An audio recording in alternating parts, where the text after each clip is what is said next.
Okay, I'm Werner Riecken, you know that, and I was in World War II, but before that, when I was, let's say,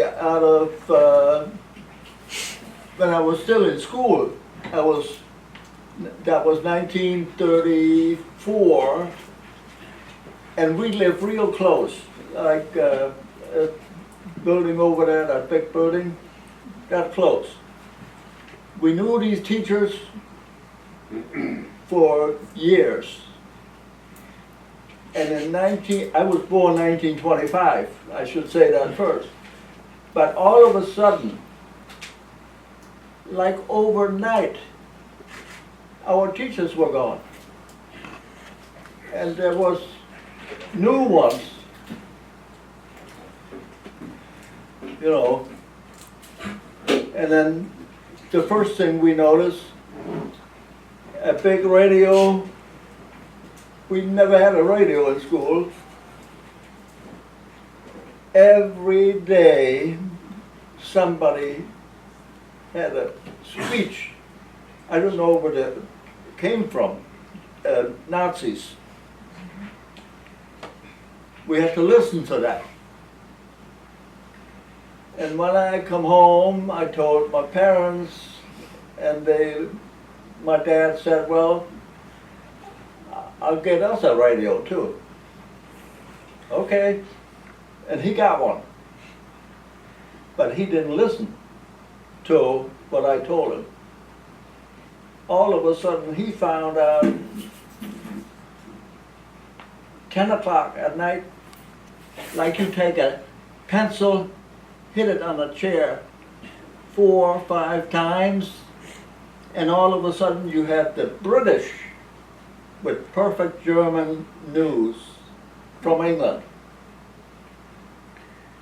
That changed from what they said before.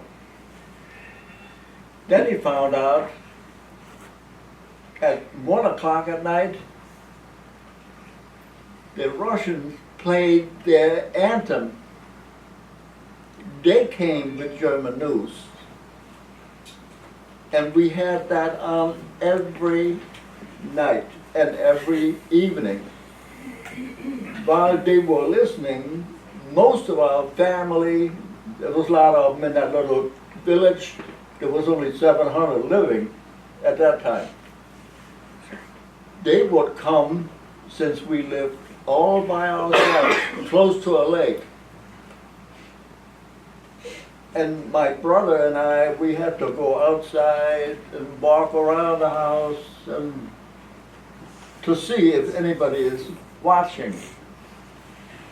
And that sometimes, you know, you get, at that age, you get tired of, but there was nobody else living around there. So we did that. My brother was on one side, I on the other side, and we didn't know, it got dark, we didn't know what to do. But we knew the family was listening to something, but otherwise you never find out. Okay. Then, when I got out of school, I chose, or my dad chose, he wanted for me to be a bricklayer. Well, I was pretty little at that time. So he went to a guy, we had to take the train, and he looked at me, he said, can you lift a bag of cement? I said, I don't think so. He said, you'll get used to it, I'll hire you. So he said, okay, you start, he had a certain day, I said, you know, I had to take the train from where we live. And the train fare, I should say that right from the start, was 5 marks and 30 cents, which I didn't have, but my mother had, that was for a week. Wow. So she paid my train fare all the time, and I learned. I learned for 3 years, because I got a year sooner out of school. I finished my 3 years and had to school too to learn to be a bricklayer. And when I was done, you could stay by the contract by him, or you could choose your own contractor. Because if you stay by him, the last paycheck is only 38 something. If you go to somebody else, it's 72. Whoa. So, guess what I did? That's what I did. And there was plenty of work. So anyhow, coming back to this stuff, in my last year, driving with the train, Neumünster, in the train, somebody, we all know each other almost, got up, but we all had to get up to get out. He said, herring, herring, just as fat as Gory. Oh. That was bad. Well, we got out of the train and walked down. We had to step down and into the, where they had the waiting rooms. All of a sudden, he had two guys behind him. His parents never seen him again. And that's true, because that's the only one I seen. And I don't know what my uncle did. He must have said something too, not that day. Pretty soon he was gone. But he came back within a year. He wouldn't say a damn word. Nothing. He was afraid somebody would turn him back in and he'd go back. And he was like that till he died. Okay, now I'm going to get to when I got informed I had to be in Breitstedt to join Arbeitsdienst. That is 6 months training, and it always used to be with a spade, a regular spade. That was their training tool. Now it's a spade and a rifle. They gave him a rifle. And I thought, oh, my brother always said, don't ever volunteer for anything. I said, I won't. So here we come out of the, and it was bitter cold up in middle Germany. Here we come into the camp. They got us all into the dining room. And the first thing, the guy, I don't even know what his rank was. He had a uniform on, yeah. He got up, he said, we need a cook. This guy I met on a train was a cook. And a condita, whatever that is. That's a baker, I guess. And all of a sudden the guy said, we need one more. And the guy next to me, he hit me with his feet. And I got up, profession, bricklayer. Oh my God, you could have heard the whole gang there start screaming. What do I know about cooking? But right then and there, they took that friend of mine, what I met on the train, a cook, and he was a cook. They took him to the kitchen, and another guy came, he said, you come with me. And I thought, oh boy. Mm-hmm. He took me to the officers' barracks. And they had a little, well, they ate. And the room was not any bigger, but about 12 by 12 feet, with a table in the middle and seating around it. And on this side, they had a little room about 8 foot wide by 10 foot long, with a little window in there, so I could look out onto the field. And here there was a guy in there, he said, well, you're going to take over in a couple of days. And he said, I'll teach you what you have to do. He said, you got a good eye? I said, yep. And he, just for the heck of it, he started to put plates down. He said, they got to be straight. The knife and fork and teaspoons have to line up. And boy, mine, I looked out that little window, the guys were out there like this, and I was looking, the window was not bigger than a 2x2. And they had maneuvers or whatever in snow on the field. And I thought, man, here, how lucky can you get? And I did that I had to set the table for every meal. And they would get their own, or sometimes I had to go to, the kitchen was on the end of the barracks in another. So I thought, man, that's pretty damn good.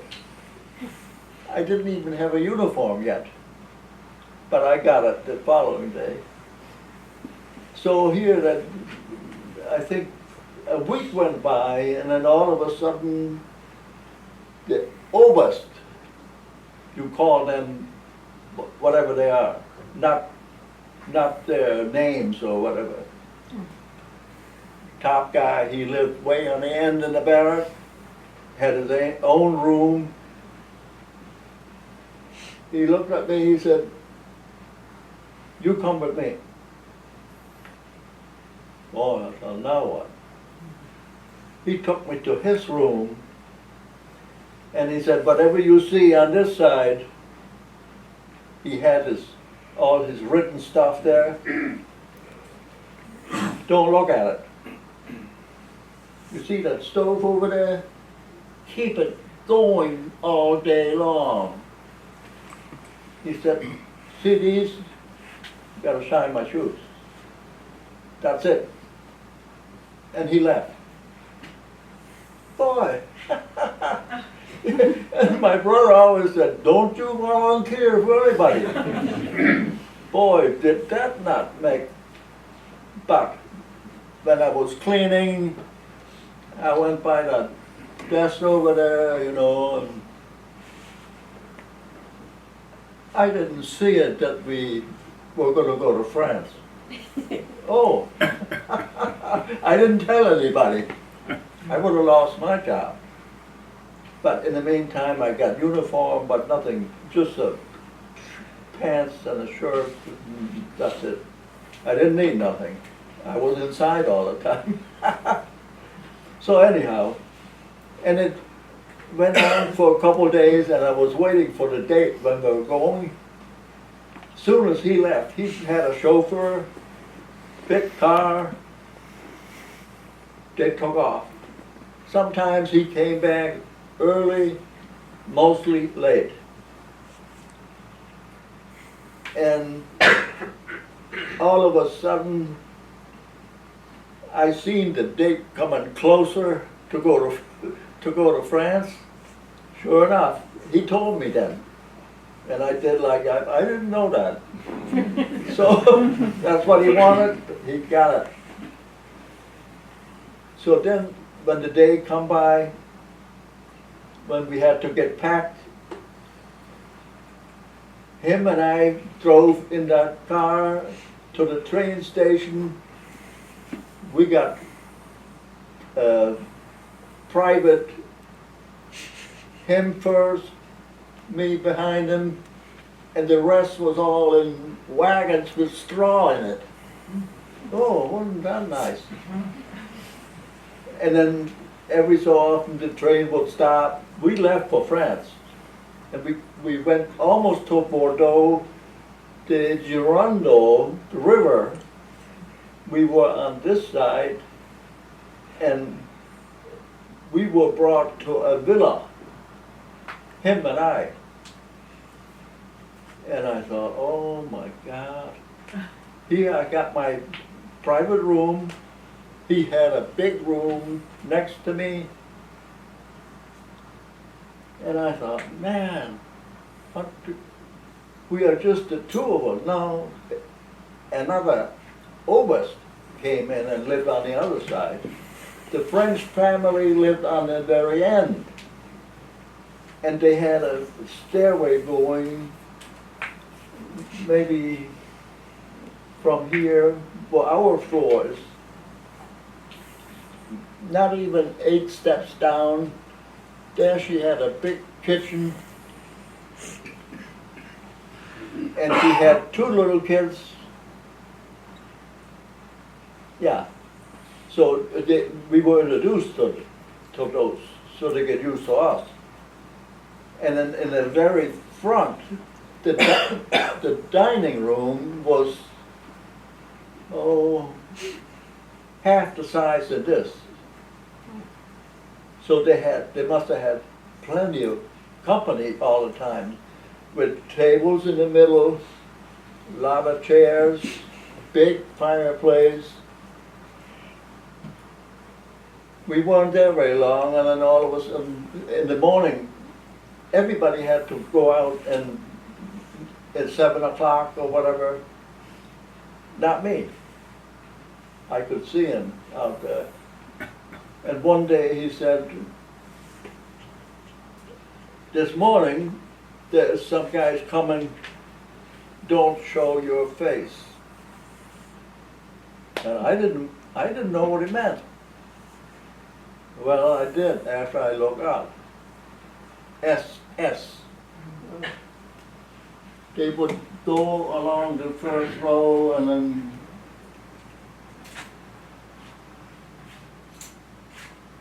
that's how they got people for the SS.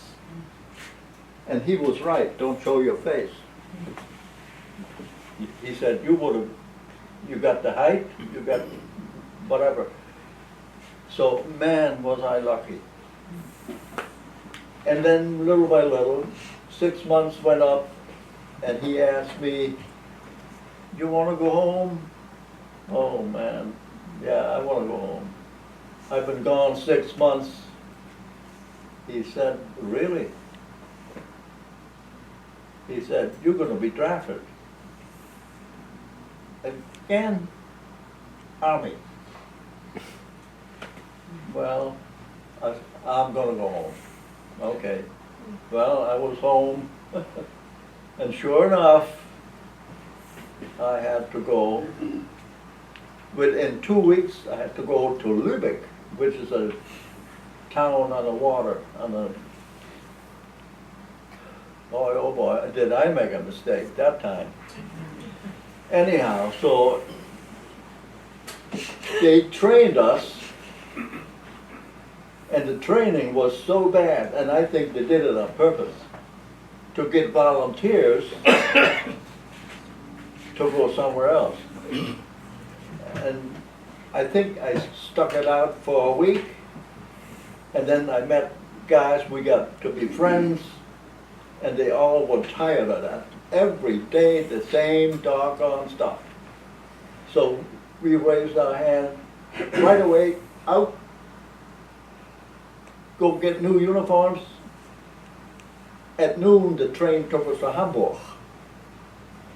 And there we stood, and then they said, you're gonna go to Russia. Oh. Following day, we had to pick all our winter stuff on, and I mean, heavy stuff. You have 1 day to get your parents here, a certain day, and then you're going. Oh, I called my parents up, and they were coming the next day. Well, they left after a couple hours, and then got evening. All of a sudden, over the microphone, they said, bring all your winter stuff back to where you got it. We're going to France. Oh, really? Southern France. Believe it or not, that went so fast that we almost went to the same place where we were before. You stayed in a big, it must have been a hotel or whatever. And from there on, we had maneuvers every day, but France, southern France was pretty nice. And maybe I should have stayed with that guy who, you know, but anyhow, so, and this was pretty good.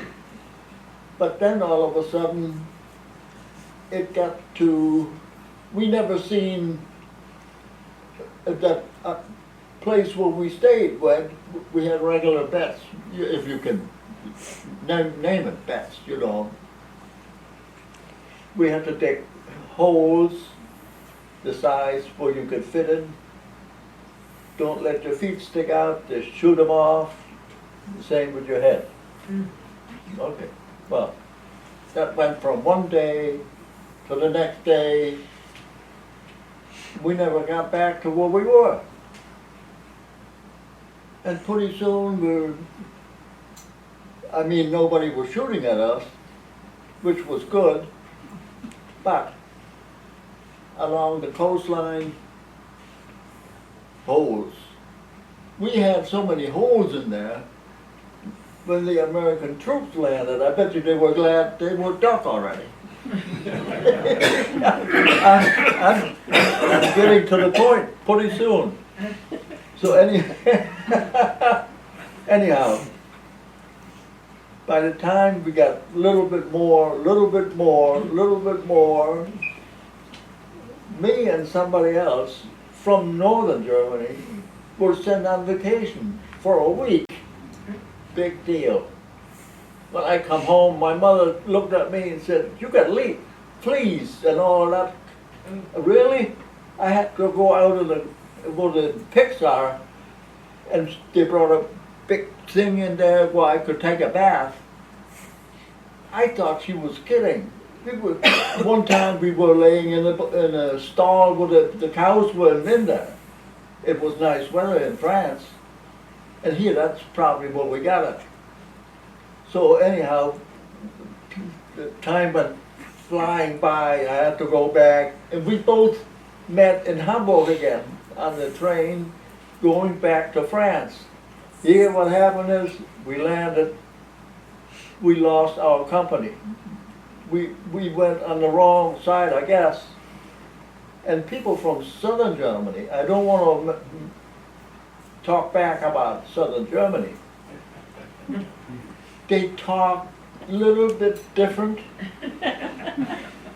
And both of us, we couldn't, the commands they gave, we just couldn't get it.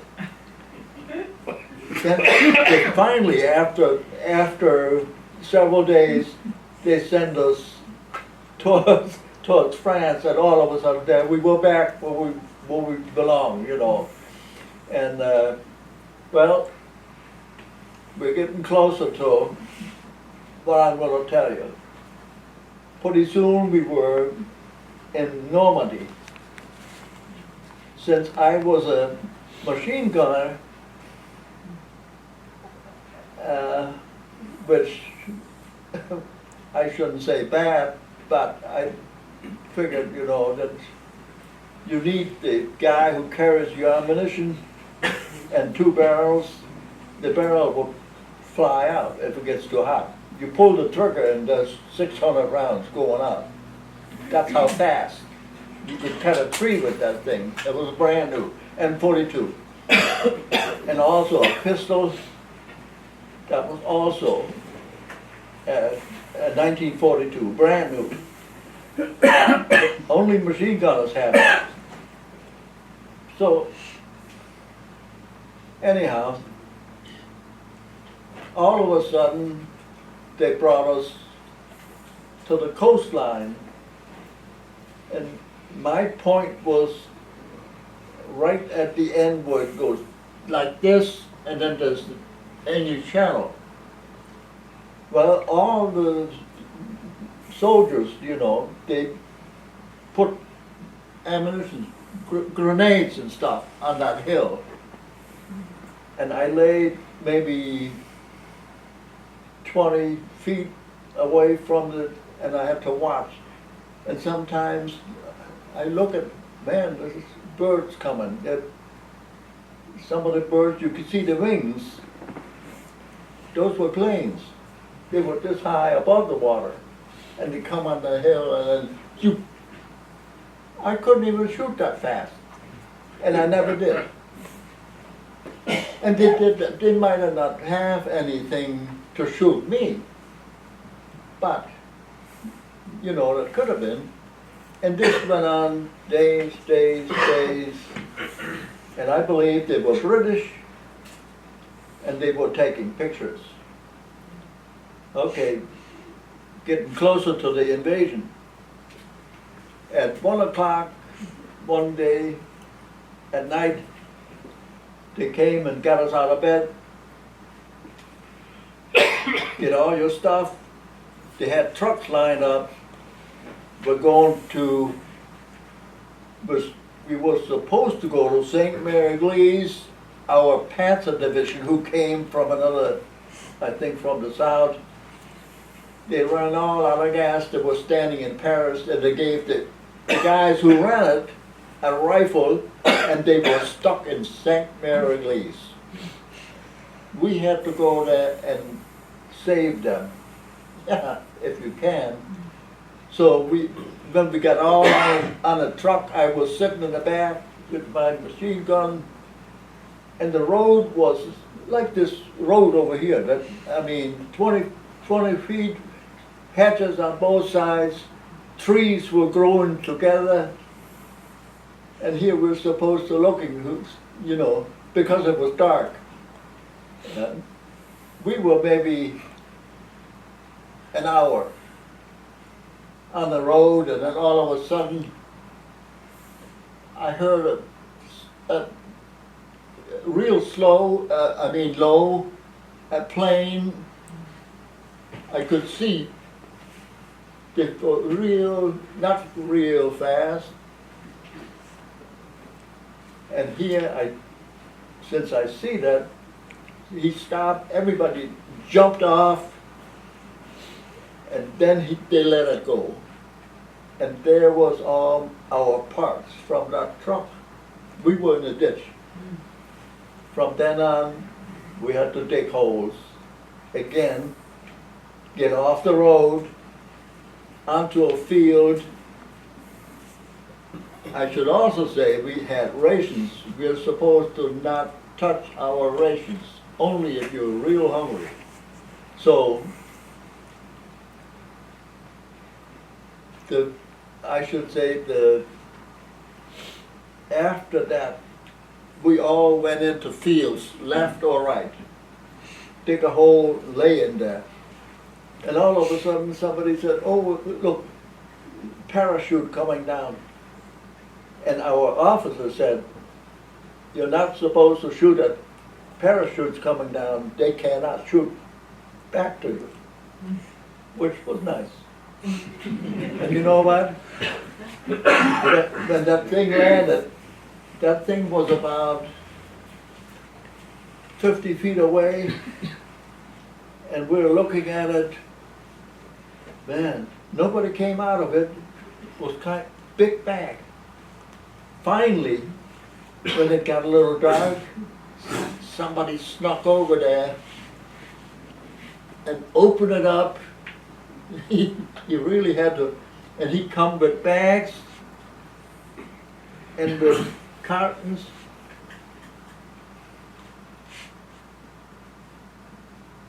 Cube sugar. And the other bag was Pall Mall cigarettes. They were that long. Boy, were we lucky. And then we seen, well, during the night, France has real small fields. Got most of them tall hedges around,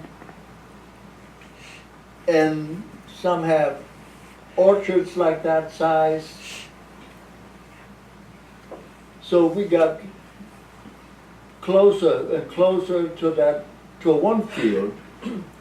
It had a big hedge on one side and a little one, a thorn hedge, was about like this, like an alley, but was a farmer's road, and they used the had holes in it, you know, gates in it to get into their farm. And some of them had gates on them, but some of them didn't. So on the one side, there was no gate. So, and there was nothing going on. It was quiet.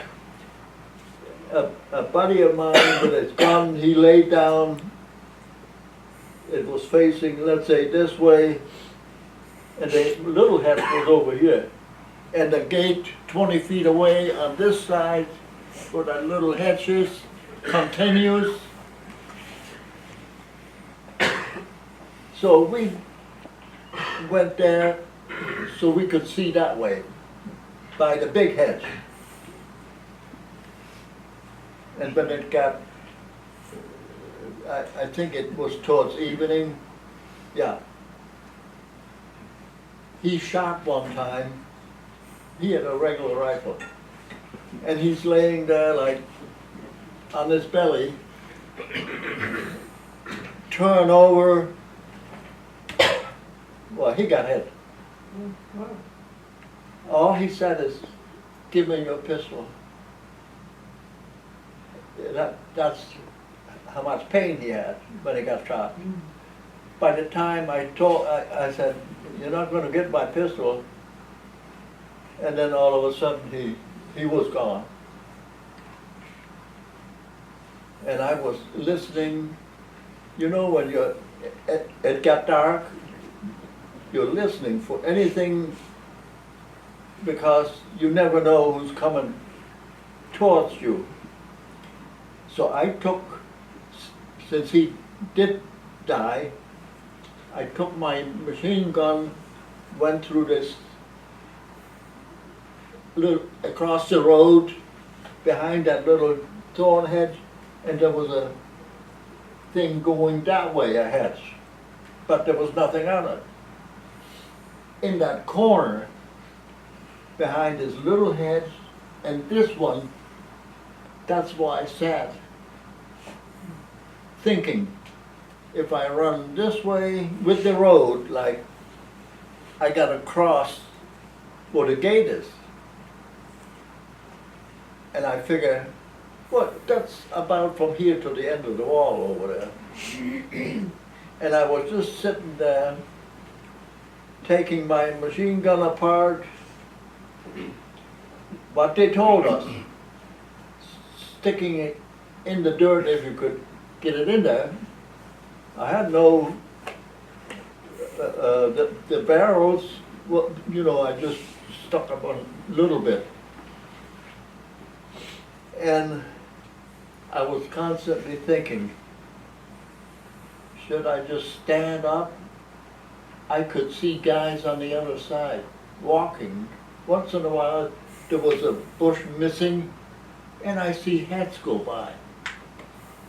And I thought, they know exactly where I'm at.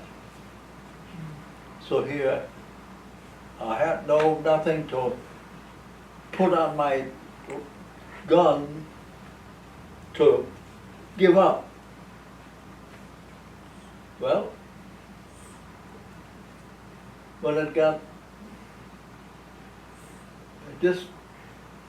when it got to about noon, this is the next day, I'm sitting there, and I thought, well, I was watching again.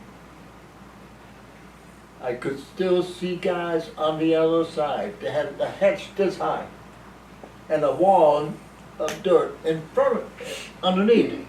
And I'm sitting behind this, nothing. You could look through it with all our maneuvers we had, there was holes in that.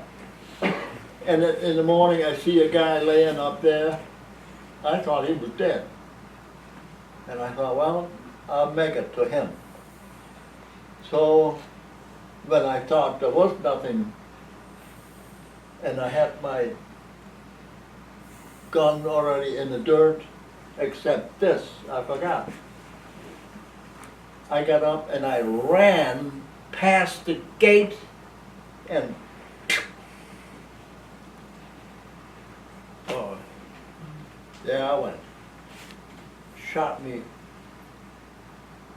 This guy who who I always see walking there. He shot me, and you can stick on this side, the spine, you can stick a finger in there. He missed the middle of it. It went underneath, like made a hole, pencil size, the top of it, but never hurt the middle. And it came out behind my ear. And now I'm laying there, and I kind of turn around. All of a sudden, here they threw grenades at me. We had grenades. They were like a pineapple, that big, and was really like it. They had all pieces made in pieces. If that hits you, you're gone. These here, they were plain metal. And when I looked, I was about where you're sitting, and the ground went like this a little bit. Here, one, they go like this. Here comes another one. Almost the same spot, same thing. Nothing happened. And from then on, yeah, it was about around noon. From then on, I crawled, because this guy up there, boy, I've seen, and it took me the longest time to get there. He was laying on his back with his hands like this, but his fingers were all backwards, both hands, like this, and his fingers would be hanging like that, on both hands. And I thought, well, he's dead. So he didn't move, and I couldn't get by him. Then they would see me across that little hedge. So I just laid there, just like he, and I must have, because I lost a lot of blood. My back felt like plywood. It got hard, and I could feel my face. I could do like this, and it's like a layer of something all over the place. And then closer to evening, oh, I had my pistol yet, and good thing I loosened it, stuck it in the dirt, and then maybe not too long afterwards, here comes two guys, each one a rifle in his hand. When he hit me, it's when I opened my eyes. And I thought, boy, I hope we don't pull the trigger. And then he gave his rifle to his buddy. And then he grabbed me by my arm, and I could walk. I better walk. So he took me to the other side. Every 6 feet there was somebody sitting there, and I thought they were all sick. We didn't have chewing gum in Germany. They were all chewing gum and had their rifle by them. They were all laying. And here, all of a sudden, here comes somebody from out of nowhere and looked at me, and then he took me to another guy, and he put a big bandage around here. He never seen the hole in the back. But, and then comes somebody who took me onto this little road, and he said, you go ahead of me, and that's when I thought they're gonna shoot me. He said, you go ahead about, so he said, go on, I tell you when to stop. And it had to be almost 30 feet. And he said, I'll follow you. I mean, in English. you know, it was a lot of signals with hands. So I walked real slow. I know if I step on it, you know, you're done in no time. Who cares how many there's laying already? Then all of a sudden it comes around a bend a little bit and he said, that's it. Oh, I knew he said something, so I stopped. He comes up, he said, no, this was a guy who could talk part German. I get all back. See how long it... And he said, you know why I took you here? Nope. There was a thing coming where the farmer had to step over. He said, here is where we, soon as a soldier would step over on that, he got shot. He said, look at that tree over there. There's a sharpshooter sitting in that tree. That's all he wanted to show me. Back we went. Then they took me, there was a little, I think it was Carentan or a little village, and they took me to the village there, the storefront, and there was a church on the other side with 4 or 5 steps. And first of all, here's a guy, he said,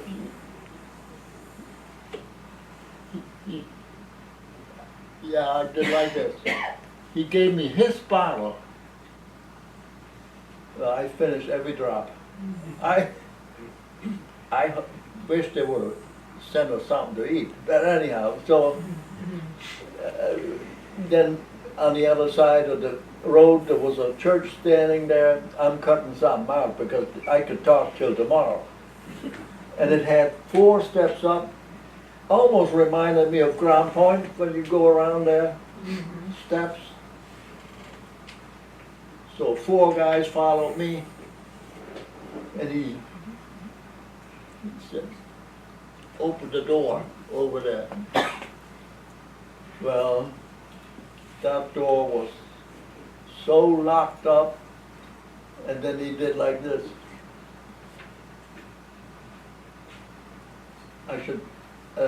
That was a children's stone. There was a kid's funeral place, you know, a church. I didn't know. I couldn't open the door, and then he said, he just pointed all. He wanted me to go around, and I real slow. I go around the corner. They all were behind me, and all of a sudden I look around that corner. Oh! They would have killed me. They were just ready, and I looked back, and one of the guys ran over there and hollered at him, don't shoot, or whatever he said. You know, I didn't understand. But there was a door on that side, but I peeked around, and it was only this far open. And kind of, we were trained in that. They were all, you open them and you blow up. And I thought, well, here we go. And they were all behind me. When I got closer to the door, I just did like this. So I was not right in front of it. Nothing happened. And then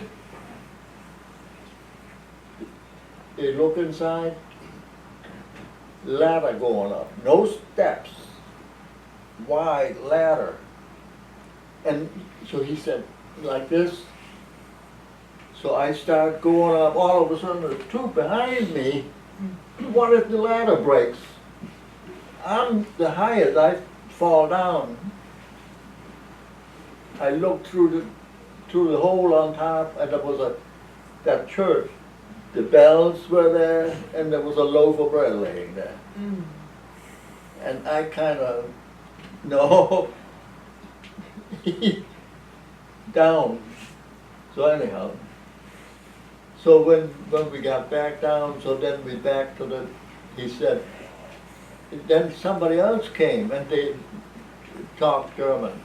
And he said, you lay down, never get back up. So I laid on the stretcher, and sure enough, didn't take long, all of a sudden, 4 guys lift me up. In fact, we had to go a little bit to the beach, and here these guys carried me, and I could see a ship laying there. And here I thought, if they drown, boy, I'm gonna get it. I could swim. No, they were in there, and on that ship, there wasn't a big ship, they had a door on it outside, above the water level, and here they opened that, and they pushed me in. Now I was on a ship, off to England. That's what I was thinking. Sure enough, Southampton and well, on the is it a Southampton?